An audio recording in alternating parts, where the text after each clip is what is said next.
Merci d'être là, tout le monde. Avant de commencer aujourd'hui,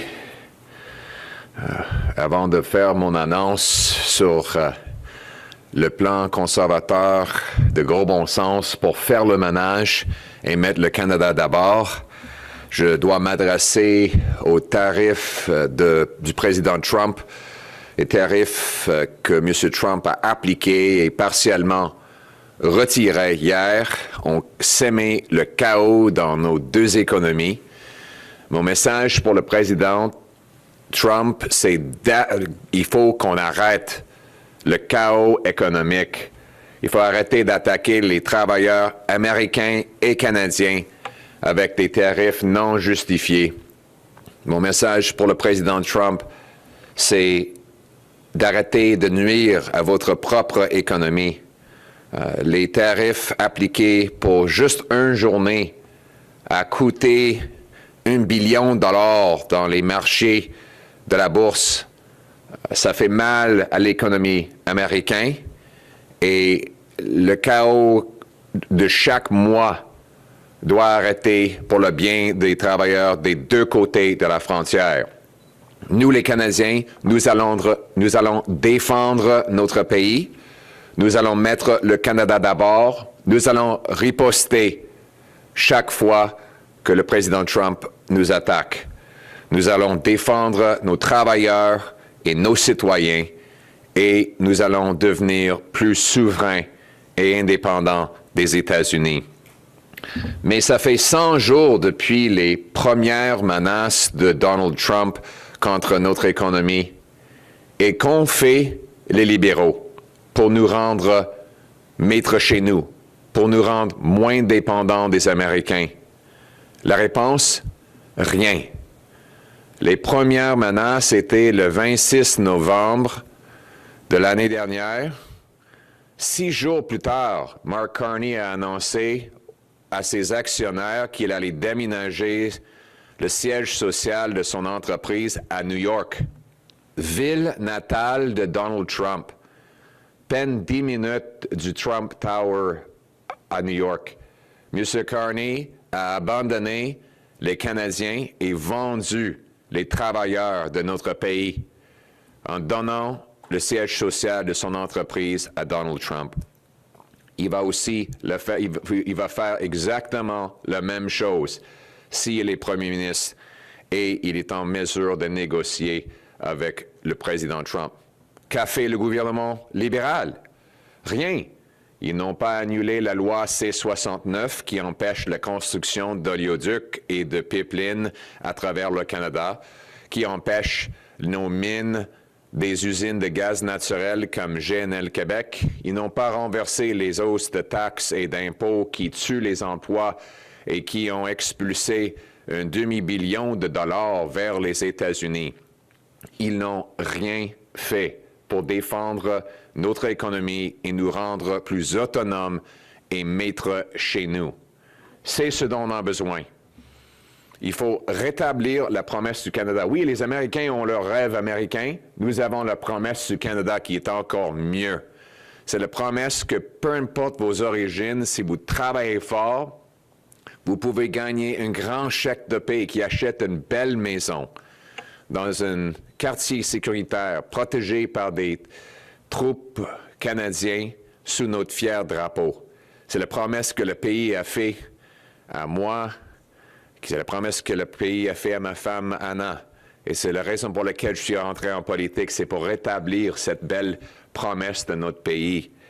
On va le faire, on va nous rendre plus indépendants, on va adopter une grande réduction dans les taxes et les impôts, et on va permettre des pipelines, des usines de gaz naturel, des plus grands ports pour exporter aux pays outre-mer et non pas juste aux États-Unis. On va inciter des municipalités d'accélérer la construction de logements. On va réduire les taxes et les impôts sur la construction de logements, sur le travail, sur l'énergie et sur l'investissement pour ramener l'argent ici et pour devenir un pays vraiment souverain. Ça nous permettrait de faire face au président Trump et défendre les Canadiens et les Canadiennes. C'est ça la discussion. Comment peut-on mettre le Canada d'abord? Ça prend un premier ministre qui travaille pour vous. Mais pour qui vraiment est-ce que le premier ministre travaille?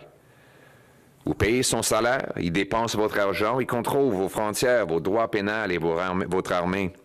Il prend des décisions de vie et de mort.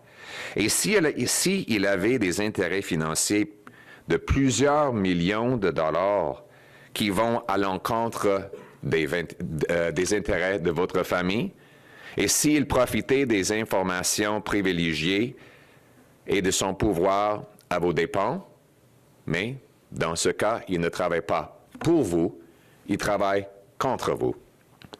C'est ce qu'on appelle un conflit d'intérêts.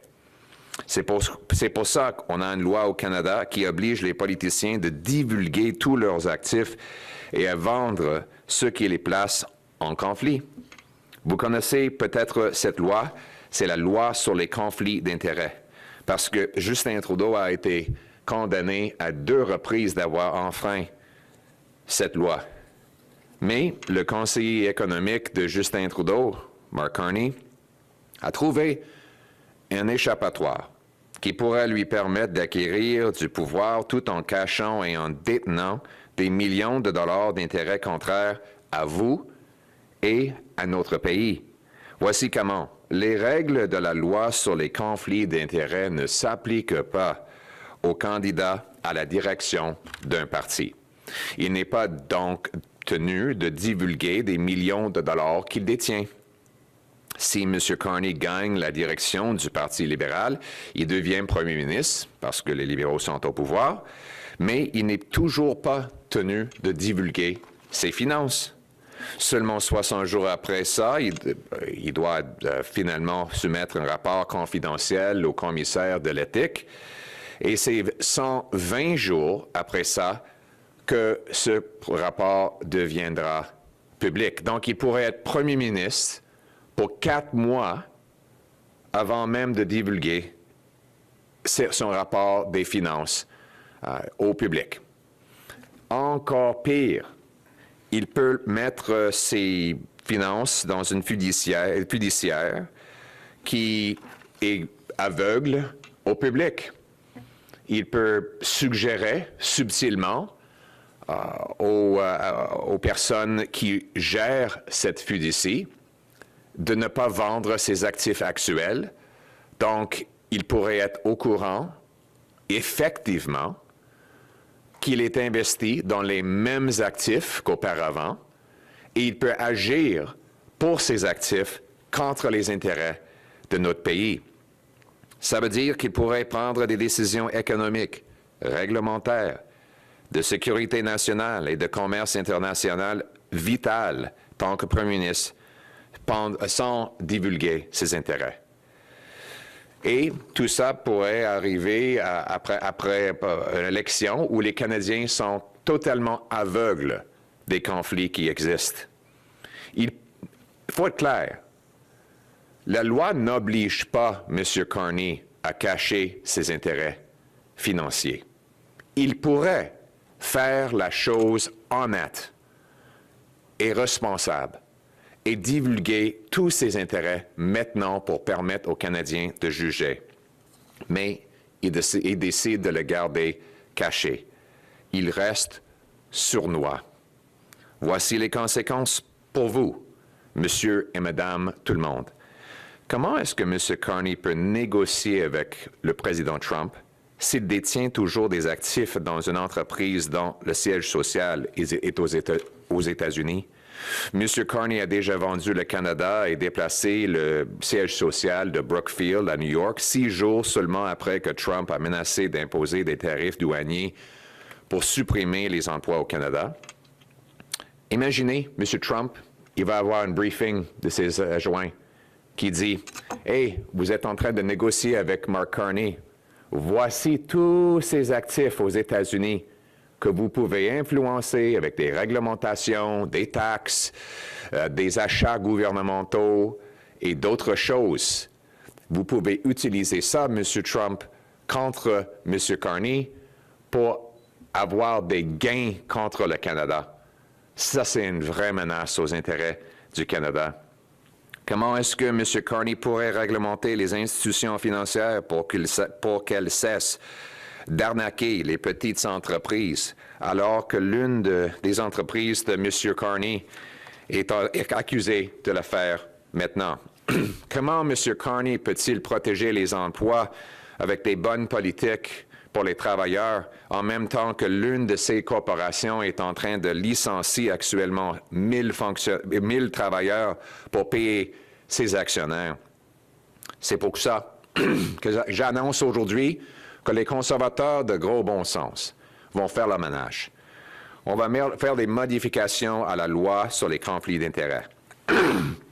Selon les modifications proposées aujourd'hui, tout candidat à la direction d'un parti politique fédéral enregistré va devoir divulguer tous ses actifs au commissaire à l'éthique dans les 30 jours et ces informations seront publiques dans les 60 jours.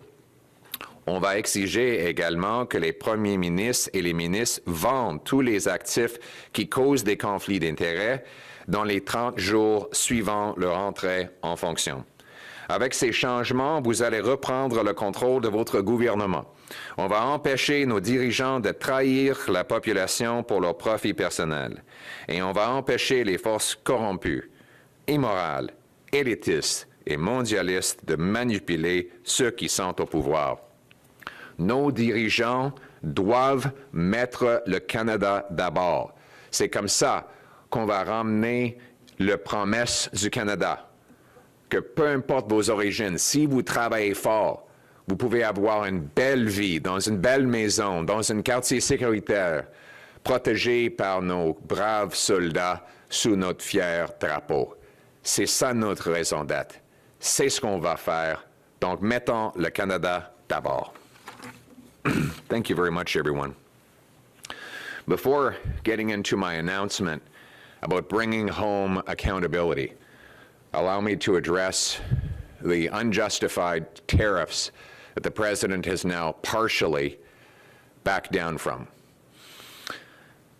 My message to the President is this: knock it off. Stop the chaos. You are hurting your workers, your consumers, and most immediately, destroying trillions of dollars of wealth on your own stock market. You're attacking a cherished friend of the United States, and you are strengthening America's enemies by going after America's friends. Stop tariffing our country and stop the monthly melodrama that is hurting our economies on both sides of the border. If you want American workers to have bigger paychecks and lower prices, then let's do more trade, not less. But if you choose otherwise, we will retaliate, we will fight back, and we will defend ourselves because we will always put Canada first. Putting Canada first means that we can't rely on President Trump or the Americans anymore. We can't live with these dramas every 30 days. We need to take back control of our economy and bring home our jobs, business, and economic sovereignty. And what have the Liberals done to achieve that since President Trump first threatened the tariffs on November 26th of last year? It's been 100 days.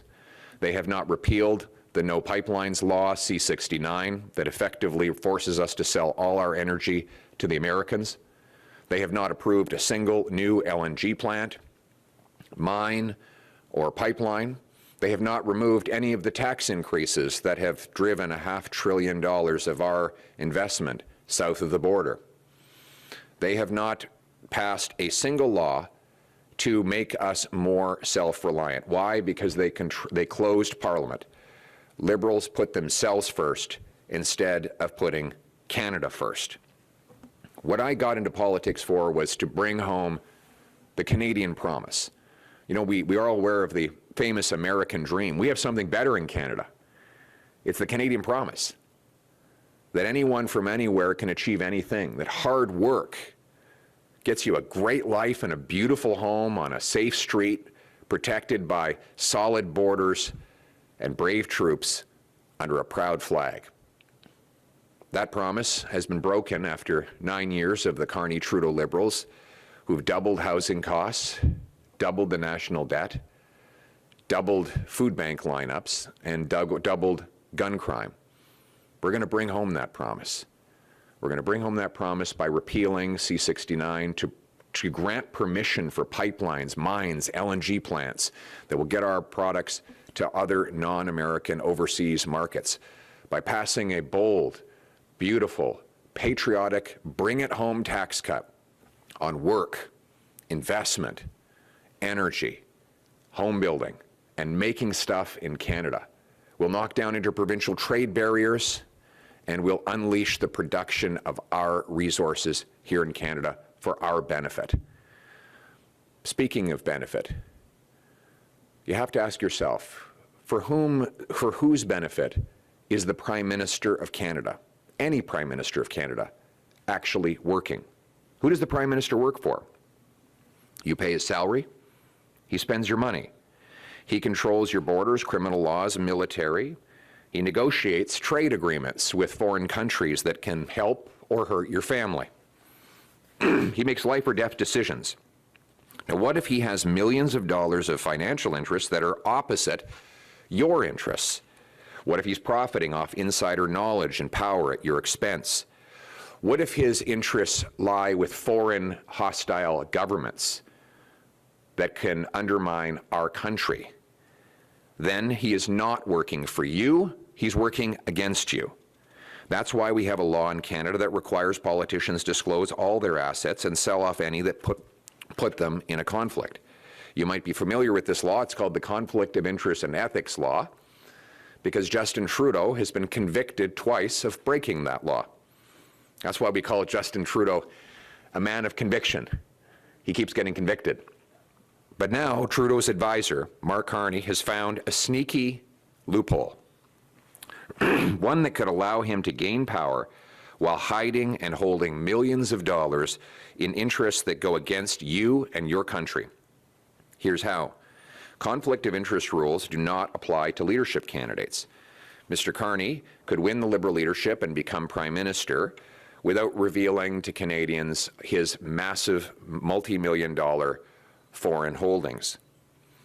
And he isn't even required at the point of becoming Prime Minister to reveal these holdings. He has 60 days to share the information with the Ethics Commissioner, and then another 60 days, for a total of 120, before some of that information goes public. Worse, he can simply put the existing holdings in what is called a blind trust, while his trustee keeps him invested in all of the same things. So he could go on and govern for years, quietly and subtly knowing what investments he has and making decisions that profit himself at the expense of the Canadian people. He could affect vital regulatory decisions, national security, international trade, all to his own benefit, all against the benefit of the Canadian people. Now, if you question whether he's willing to do that, keep in mind that Mark Carney's first decision after Donald Trump first threatened tariffs against Canada was to move his headquarters to the United States, sending Canadian jobs to America. So, what if he continues making decisions but now has all the power to make them with being Prime Minister of the country? Now, to be clear, there's nothing in the law that prevents Mr. Carney from doing the right thing today. He could voluntarily disclose to Canadians all of his holdings, and then people could judge for themselves. He could offer to sell them all so that he wouldn't be in a conflict of interest. But he's being sneaky. He continues to hide. What is he hiding in all of these finances?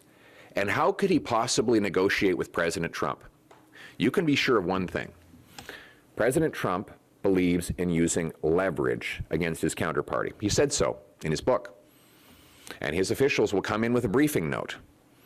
And that note will say, here are all Mark Carney's millions of dollars of financial holdings in the United States. And the president would then be able to use his massive regulatory, taxation, government buying, and other powers to manipulate Mark Carney against our country. You can be sure that President Trump will leverage all of Mark Carney's financial interests against Canada. And then Canadians would lose out again, just like they lost out when Carney sold out Canada and sent jobs to New York a few months ago. How could Mark Carney support Canadian energy if he's invested in foreign energy projects that compete with that energy? How could he regulate financial institutions to stop ripping off small businesses when one of his companies is accused of doing just that? How could he save jobs when one of his companies is presently laying off 1,000 workers to pay bigger bonuses to shareholders? That's why I'm announcing that common sense conservatives will bring home accountability by amending the Conflict of Interests and Ethics Act to require anyone who becomes a leadership candidate for a registered federal party to disclose all their holdings to the Ethics Commissioner within 30 days and publish them publicly within 60. We will also require prime ministers and ministers to sell off all holdings that put them within a conflict of interest within 30 days of taking power. That will put you back in charge of your government and bring home power to the people. It will ensure that our leaders work for you, not for greedy and corrupt interests. It will prevent our leaders from selling out our people for personal profit. And it will stop corrupt, immoral, elitist, and globalist forces from pulling the strings of the people in charge.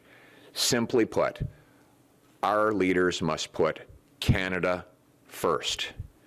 They must work for you. And that is what I will do.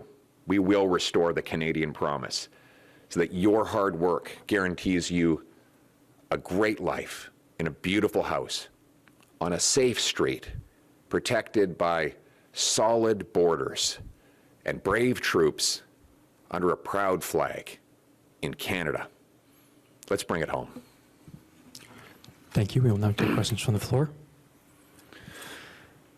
Excuse me. Mr. Poilievre, Nathaniel Dove, Global News. Hoping to get your reaction to the federal government's decision to not proceed or at least delay the counter tariffs, given President Trump's pause, and how you would interact with Mr. Trump, given how unpredictable he can be.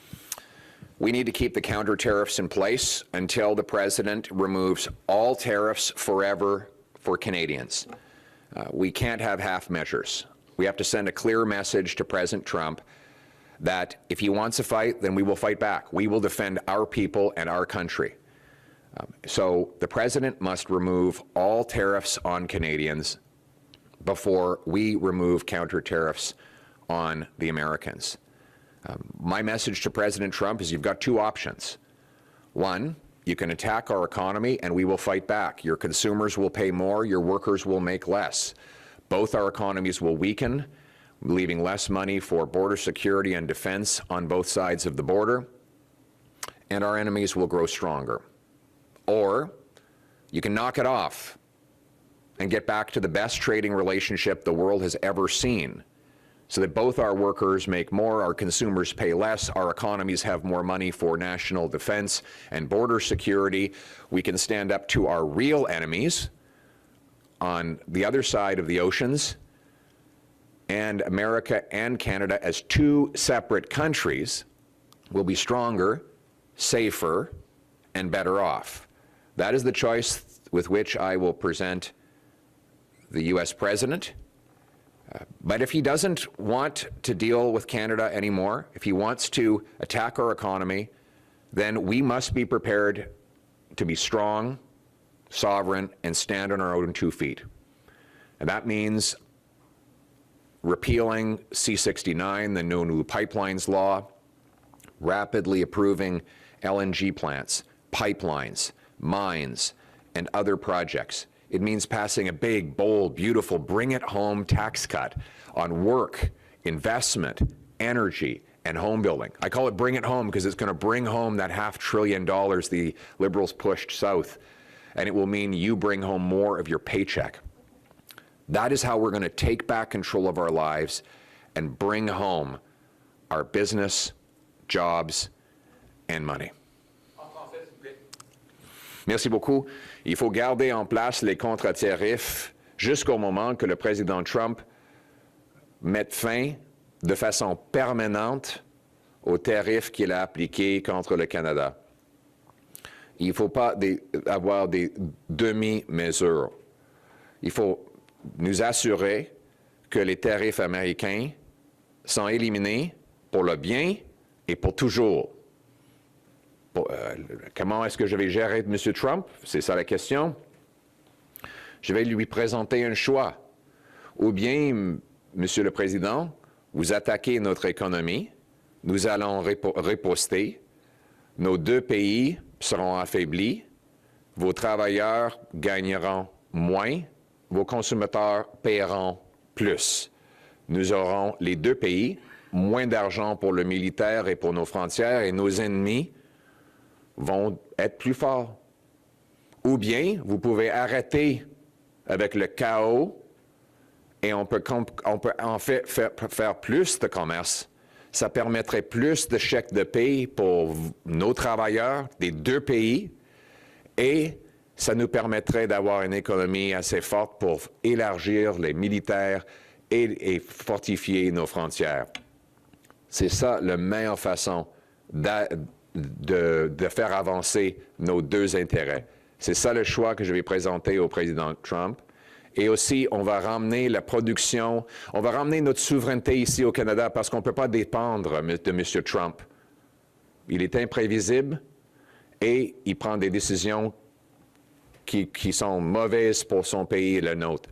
Donc, il nous faut ramener la souveraineté économique ici au Canada en annulant la loi C-69 pour bâtir des pipelines, des mines, des centrales de gaz, de liquéfaction de gaz comme GNL Québec. Il faut couper les taxes et les impôts pour ramener le demi-billion de dollars que les libéraux ont expulsé vers les États-Unis. Ça nous permettrait non seulement d'être plus souverains et maîtres chez nous, mais aussi de ramener la promesse du Canada. Merci. Thank you. Next question. Terry Newman, National Post. The House of Commons has been shut down by the behest of the Liberal Party. Do we even have a sense at this point what kind of negotiations are even being made in Washington? How hard we are negotiating to stop these tariffs? I don't think we do. I mean, what we know is that since President Trump first threatened these tariffs almost exactly 100 days ago, the Liberals have done precisely nothing to make us more self-reliant. They continue to make us weak. We have the anti-pipeline law, C-69, still in place, the carbon tax still in place, the threat of a capital gains tax increase on our investors still in place. Not one tax has been cut, not one regulation has been removed, not one step has been taken to give permission to our incredible businesses and workers to build things in this country. And so we are in a position of weakness, not only after 100 days of the Carney-Trudeau Liberals, but after 10 years of the Carney-Trudeau Liberals. And now they want us to give them a fourth term. After 3 terms in office and 10 years of making Canada weak, the Carney-Trudeau Liberals want us to give them a fourth kick at the can. Sorry, 3 strikes and you are out.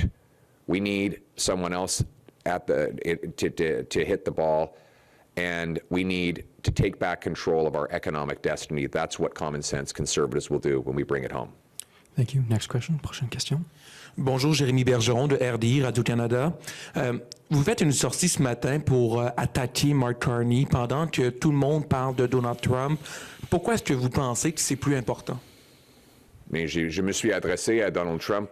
C'était le premier. Avez-vous été là quand j'ai commencé mes commentaires ce matin?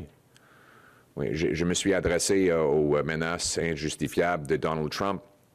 Mais on peut aussi. Les libéraux veulent que nous oublions. Ils veulent que nous oublions qu'ils ont doublé le coût de logement, doublé les files d'attente chez les banques alimentaires, doublé notre dette nationale et qu'ils nous ont affaiblis face aux Américains en attaquant nos entreprises et en bloquant les projets de ressources naturelles. On ne peut pas oublier ça parce que ça avantagerait juste les Américains. Aussi, dans 4 jours, M. Carney sera en mesure de négocier avec les Américains en même temps qu'il a des intérêts financiers aux États-Unis.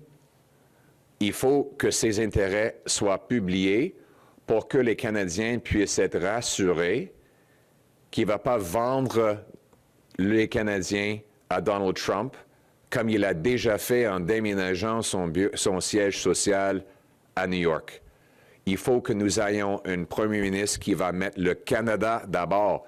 Maintenant, plus que jamais, c'est important de savoir que le premier ministre du Canada travaille pour le peuple canadien au lieu de pour ses profits personnels. C'est pour ça qu'il faut faire le ménage et mettre le Canada d'abord.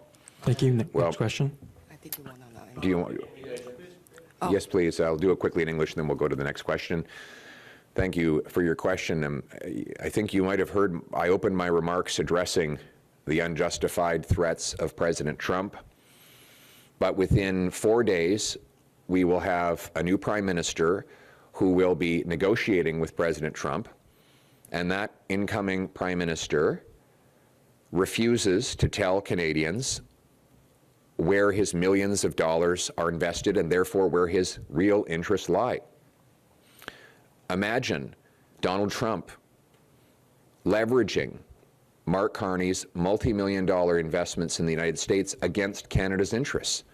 How is it possible for Mark Carney to stand up for Canadian jobs when he's already moved jobs from our country to New York? How is it possible for him to support Canadian pipelines that might compete with his foreign energy investments? How is it possible for him to support Canadian energy independence when he has already invested millions of dollars in American coal? The answer is not possible. His financial interests run against our national interest and put us in an incredibly weak position in confronting President Trump. And make no mistake, the U.S. president will take advantage of that weakness. I should also add that liberals want to use this crisis to make you forget. To make you forget they've been in power for 10 years and 3 terms, that they are seeking a 4th term in office.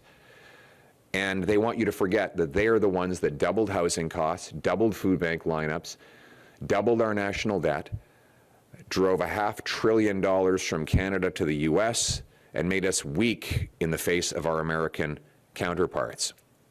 What we need is a prime minister who will bring home our jobs and money and put Canada first, and that is what I will do.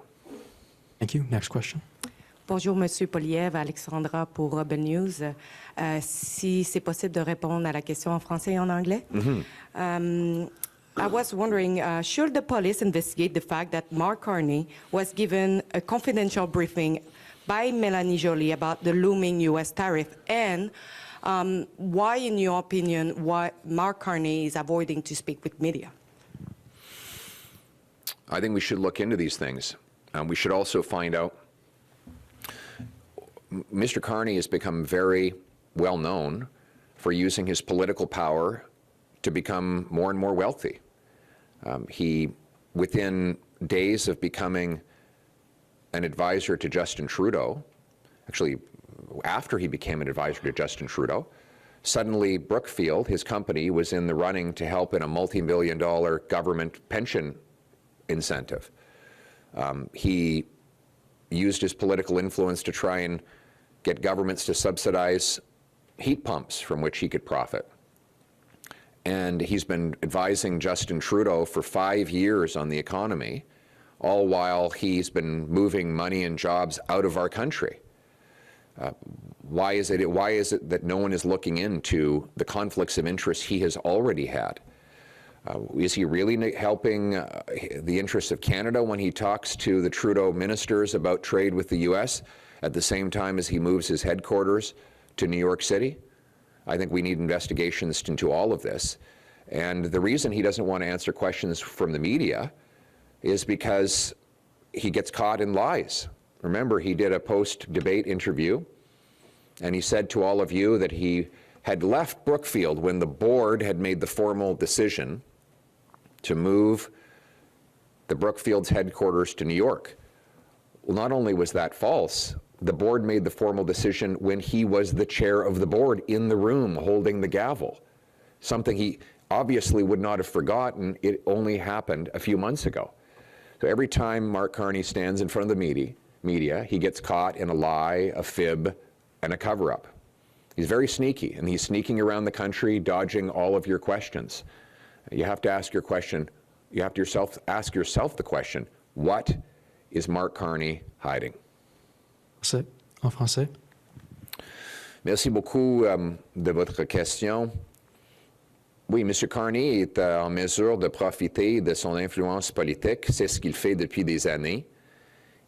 Et quelqu'un devrait en faire enquête. Il s'est opposé aux pipelines au Canada en même temps que son entreprise investit dans le charbon aux États-Unis et les pipelines au Moyen-Orient.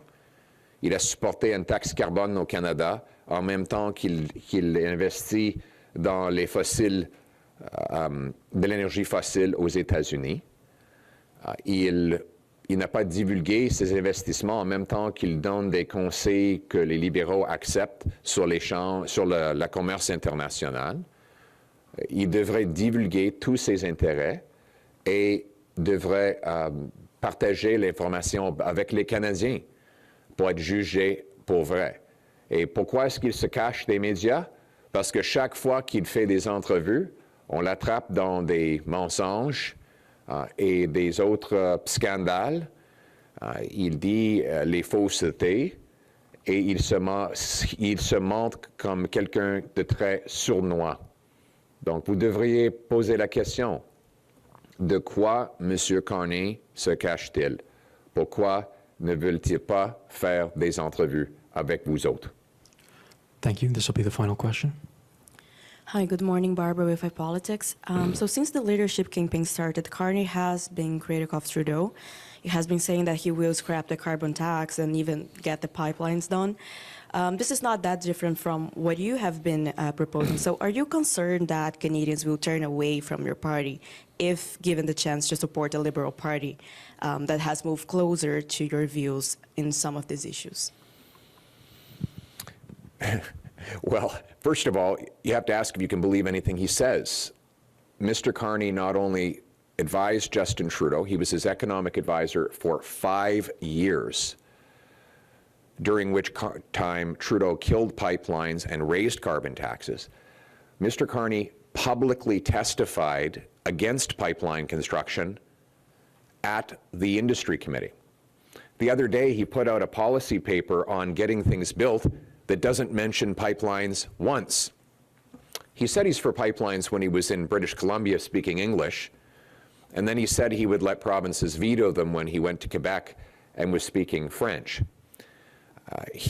On the carbon tax, he's on the record saying that not only he favors the carbon tax, but he thinks it should be higher. And what he's going to do is something very sneaky. This is going to be fun to watch. He's going to temporarily hide the carbon tax for the election. So the gas prices will drop for 35 days. And then if, God forbid, he wins, he will bring back a much bigger carbon tax with no rebate. He's already said that this tax would apply on things like steel. Well, use steel for everything. I wouldn't be surprised if this room could not stand up without steel supporting beams. Your vehicles that you got here for are steel. There's steel everywhere. Can you imagine the jobs we would lose if carbon tax Carney comes in and brings in a massive new tax increase on steel? He's admitted this tax will raise the price of automobiles. So that's the choice we have in the election. Mark Carney has been wrong about everything. He likes to talk about his experience. His experience is being wrong.